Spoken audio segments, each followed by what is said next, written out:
আমাদের হাজি সাহেবরা এখন জিয়ারা যাচ্ছে।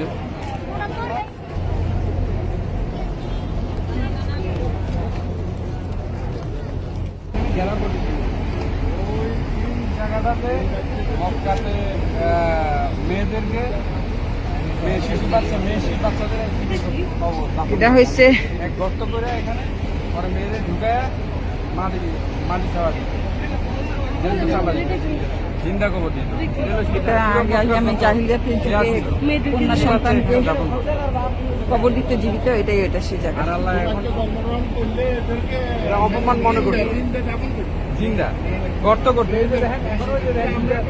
ওই যে গর্তগুলা দেখেন, গর্তের ইটাগুলো ওই যে গোল গোল ইটা দেখছেন ওগুলো গগা একটা গর্ত করতে।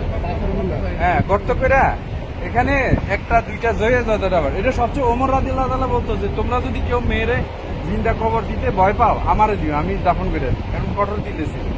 ওমর রাদিয়াল্লাহু সম্পত্তি তো এখান থেকে জাবালে ওমর ওই পর্যন্ত। আর দাইয়াতুল কলবি একজন আছে সাহাবী, ওনার মেয়েরে জিন্দা ঘটনা, এটা আল্লাহ রসুল তো কান্না করতে করতে ওনার দাড়ি ভিজে গেছে। দাইয়াতুল কলবি বলতেছে উনি এমন একজন সাহাবী ছিল, তো বলছি ইয়া রাসূলুল্লাহ আমি যে আহমে জাহেলিয়াতে যে কত বড় গুনাহ করছি আপনি তো জানেন না, তো কি গুনাহ করছি? আমার মেয়ে ছিল, মেয়ের নাম ছিল জামিলা। তো মেয়ে যখন হয়েছে বিবি আমারে বলেনি যে মেয়ে হয়েছে, তো আমি তখন ছিলাম সিরিয়াতে। তখন বললাম বিবিরে খবর দিচ্ছি যে কি হয়েছে, আইসা শুনলাম তো তোমার তো কোনো সন্তান মেয়ে হয়েছে মারা গেছে, তাই আসলে মেয়ের নানির বাড়ি পাঠাই দিচ্ছে। তাই চিন্তা দাপন করবো, মেয়ের বয়স যখন 10 বছর হয়েছে, এবার চিন্তা করছে এখন 10 বছর মেয়ে তো বড় হয়ে গেছে, এখন মনে মেয়েরে আর দাফন করবো না। শুনো তোমার মেয়ে হয়েছিল, আমি লুকায় রাখছি নানির বাড়ি, তো কোথায়, তো নিয়ে আসো। তো মেয়েরে সুন্দর আনছে, সাজাই টাজাই মেয়েরে দেখা আদর টাদর করে আমি মেয়েরে নিয়ে একটু ঘুরে আসি। ঠিক আছে, বাবেরে দিছে, মেয়ে নিয়ে ঘুরে আসি এখানে আছে, আইনে একটা গর্ত করতেছে তো বাবের ঘাম ধরতেছে। বাবা তুমি তো অনেক কষ্ট হইতেছে, ঘাম মুছতেছে, বাবা কেন তো কষ্ট করতেছে? পরে গর্ত করে মেয়েরে ধাক্কা দিয়ে ফালাই দিছে, বাবা তুমি আমার ধাক্কা দিয়ে ফালাই দিলা। পরে পাথর একটা নিয়ে মাথায় মারছে, ওই মাথার রক্ত চেহারায় এসে মায়া কো বাবা তুমি আমার মারো না, আমার বাঁচাও, আমি বাবা খবর দিয়ে ফালি দিয়ে এরকম। ইয়া রাসূলুল্লাহ আমার কি মাফ হবে? আল্লাহ রসুল তো মানুষকে এরকম কঠিন হৃদয়ের হয়, দাড়ি ভিজে বলছে ঠিক আছে তুমি ইমান লা ইলাহা ইল্লাল্লাহ মুহাম্মাদুর রাসূলুল্লাহ ইমান গ্রহণ করছো, তো পিছনের গুনাহ মাফ, কিন্তু আর ভবিষ্যতে তো করবা। দাইয়াতুল কলবির রূপ ধরে সবচেয়ে বেশি জিবরাইল আলাইহিস সালাম আসতো, দাইয়াতুল কলবির যে রূপটা আছে এই রূপ ধরে আসতো। এখনো গভর্নমেন্ট এটা কোন সময় ডেকে আল্লাহ জানে, আপনারা এখন দেখার সৌভাগ্য হয়েছে। কারণ আল্লাহ যতদিন হাজিরা খোলা রাখে এই জায়গাটা এইগুলো মেন। আপনারা দেখেন মহিলারা আপনি যা দেখেন ভালো আমরা তো দেখলাম, আপনারাই দেখেন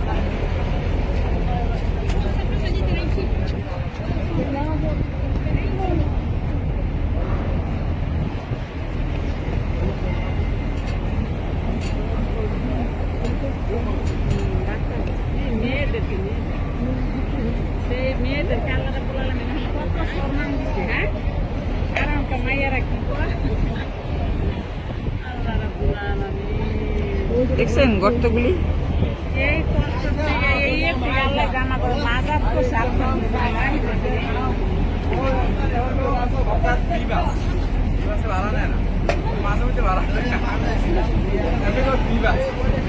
আমি ফ্রিতে আমার মানুষ ভাড়া নেই, মানুষ ভাড়া নেই, এটা মোকা এটা তো ফ্রি।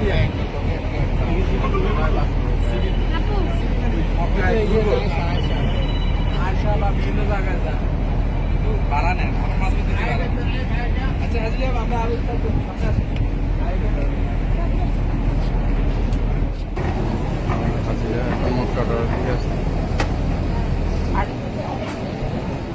ওইটা উপরে উঠেন।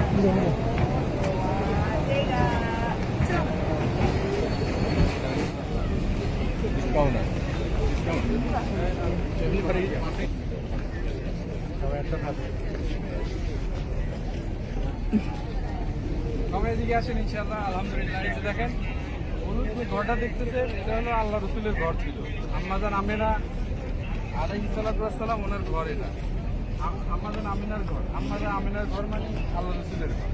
আল্লাহ রসুলের জন্ম এই ঘরটার ভিতরে হয়েছিল। এটা তো সংস্কার করতে, আগে তো ঘর এরকম ছিল না। এটা আগে খোলা ছিল, মানুষ ঢুকতে পারতো, কিন্তু এখন ঢুকতে পারে না। এখন লাইব্রেরি করে ফেলছে, মানে শিকল দিয়ে বেড়া ছিল, হ্যাঁ শিকল দিয়ে বেড়া ছিল, এখন তো এত দূরে আসলে না, ওই যে ওইখানে বেড়াটা ছিল। মানে আল্লাহ রসুলের যে জন্মস্থান, এটা হলো, এটা জন্ম জায়গা হইলো এটা। আর এই যে আপনারা এখানে এই যে দেখতেছেন, এটা দেখতেছেন, এটার ভিতরে জমজম মেশিনটা আছে। মেশিনে ওখান থেকে পানি দেয় নিয়ে তারপরে এখান থেকে বিভিন্ন জায়গায় এগুলো সাপ্লাই। হুজুর সাহেবের জন্মস্থান বাড়ি।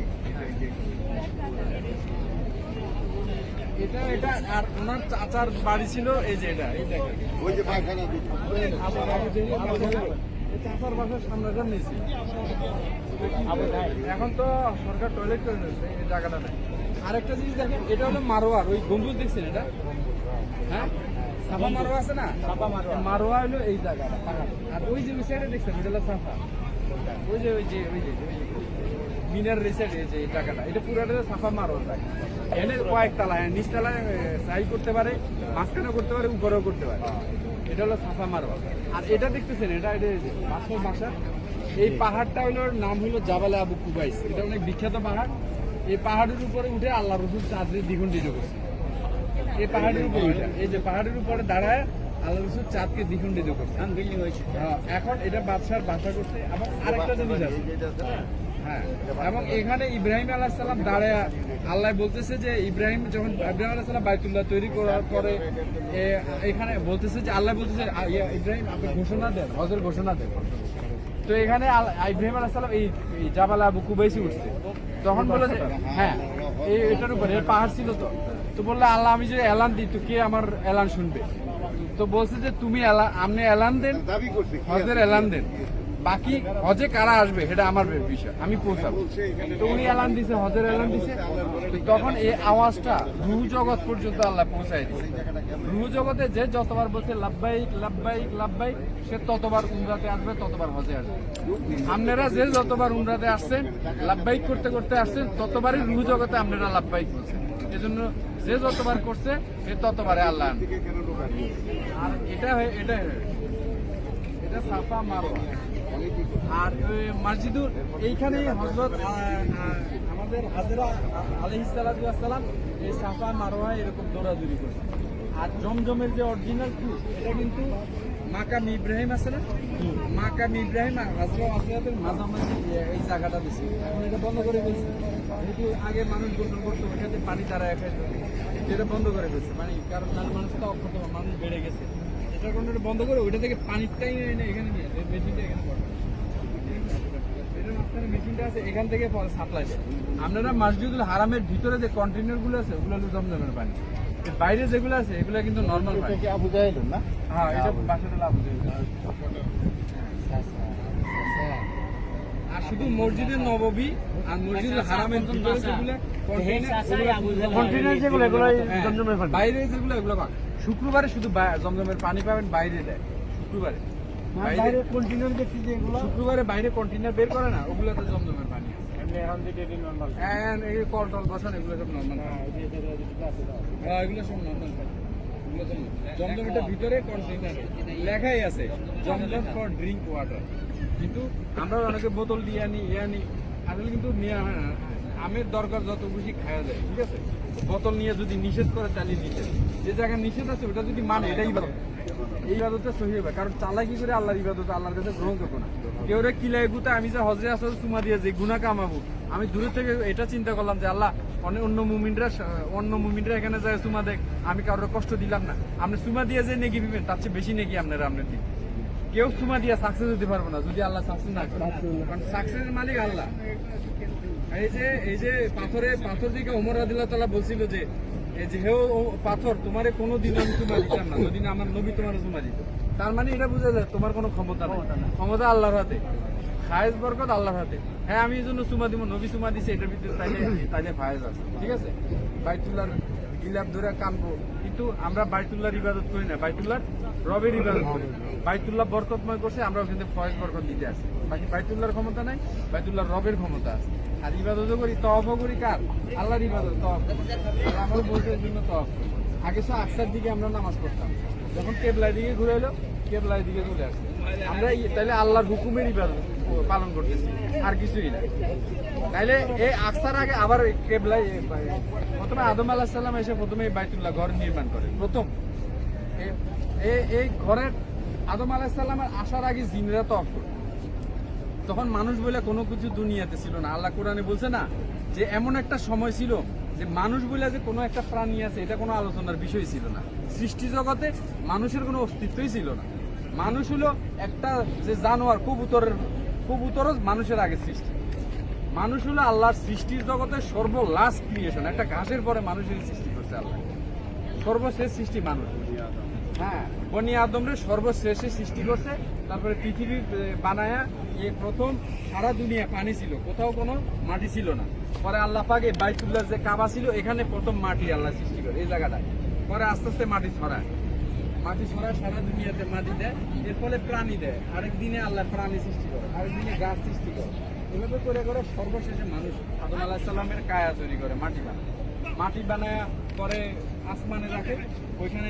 ওইখান থেকে পরে ওই দুনিয়াতে নামার পর বলতেছে তুমি আমার ঘর নির্মাণ করো। এখানে একটা ঘর ছিল, এটা জিনেরা তওয়াফ করো, ফেরেশতারা তওয়াফ করো, তুমি ঘর বানাও। তো আদম আলাইহিস সালাম এই বাইতুল্লাহ তৈরি করার পরে উনি তওয়াফ করেন। তারপরে আস্তে আস্তে বাই জেনারেশনে বনি ইসরায়েলের আমলে এবার আকসারে কেবলা করছে, তোমরা ওইদিকে গিরা নামাজ পড়ো। তো বনি ইসরায়েলরা আকসারে নামাজ পড়তো। আবার আল্লাহ রসুল যখন আসছে তখন আল্লাহ রসুল ঠিক আছে।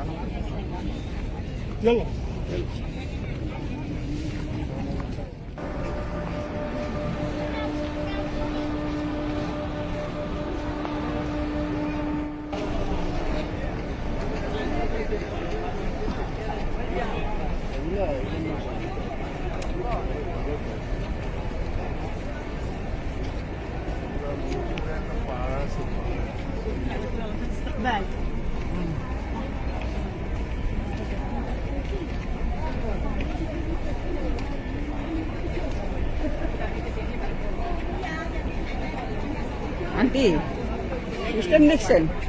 আমি ভাবছি এটা টিন লোহার। ওরে বাবা, এটা দেখেছি পাথর। ডিজাইনটা দেখছেন? মনে হবে না টিন?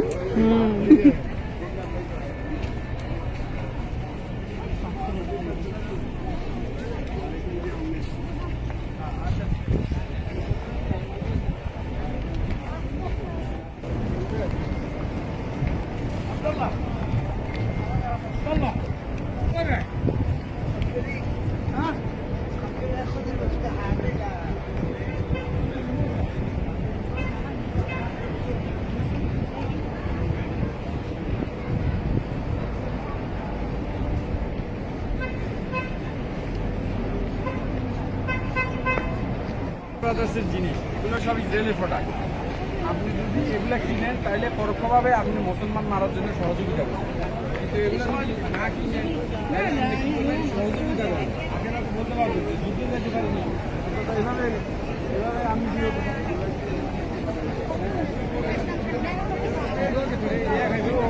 আলবাই সৌদি আরব অন্যান্য প্রোডাক্ট আপনার ঠিক আছে। আমি সামনে দ্বারা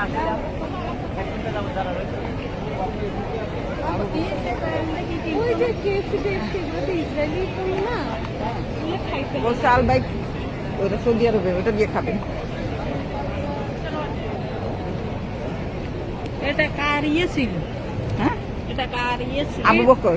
এটা আবু বকরের দ্বারা এটা কি দূরে গিয়ে একটু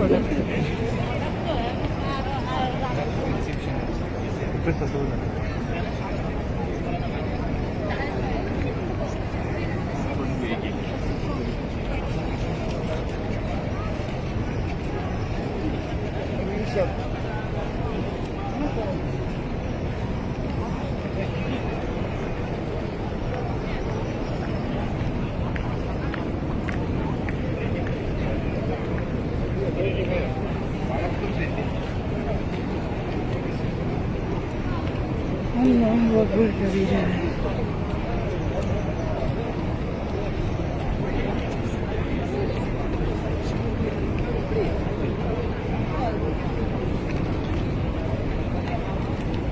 কাটিয়ারা।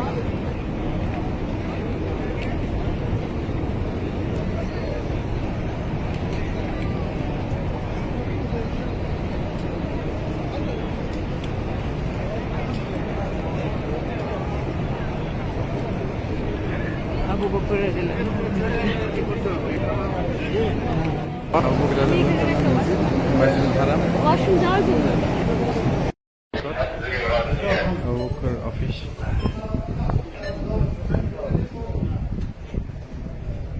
হাজির